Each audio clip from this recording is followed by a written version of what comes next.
तर आज सकाळीच निघालेलो आम्ही कोल्हापूरला आणि प्रशांत दादाला म्हणलं इलेक्ट्रिक घेऊ नको तरी त्यानं घेतल्या. त्याला म्हणलं कुठं तरी चार्जिंग संपल्यावर अडकीन. म्हणलं जिथं संपल तिथंच ठेवून येऊ. आणि पहिल्यांदा आलो डायरेक्ट सागरेश्वर घाटात.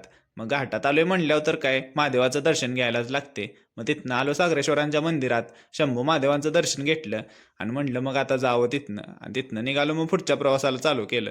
म्हणलं आता डायरेक्ट कोल्हापुरातच थांबायचं. मग गाडीला स्टार्टर मारला आणि अतिप्रचंड असा वेग धारण करून निघालो कोल्हापूरच्या दिशेनं. तोपर्यंत पोटात कावळं वरडायला लागलं. सकाळी लवकर निघालेलो, खाल्लं पण नव्हतं काय. डायरेक्ट गाडी उडपी रेस्टॉरंटला थांबवली, तिथली मिसळ खाल्ली, मग निघालो. आणि तोपर्यंत पोहोचलो पण कोल्हापुरात. आणि ही कमान तुम्हाला आता परत बघायला नाही भेटणार कारण ते आता पाडले.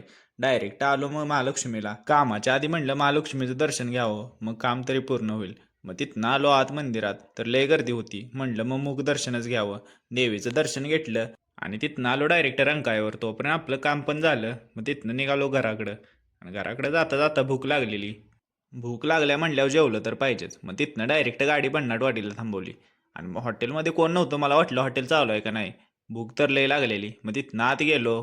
पहिलं कस्टमर मीच होतो वाटतं. आणि ह्यांनी हॉटेल कमी फूड पार्कच जास्त केलं. काय पाहिजे ते इथं भेटत होतं. मग तिथनं आलो आत. तोपर्यंत आपलं जेवण पण आलं. जेवण म्हणजे शेवटच होतं. मग पोट भरून जेवलो आणि तिथनं मग निघालो पुढच्या प्रवासाला म्हणजे घराकडेच निघालेलो आता. आणि व्हिडिओ आवडला असेल तर तेवढं लाईक आणि फॉलो करा.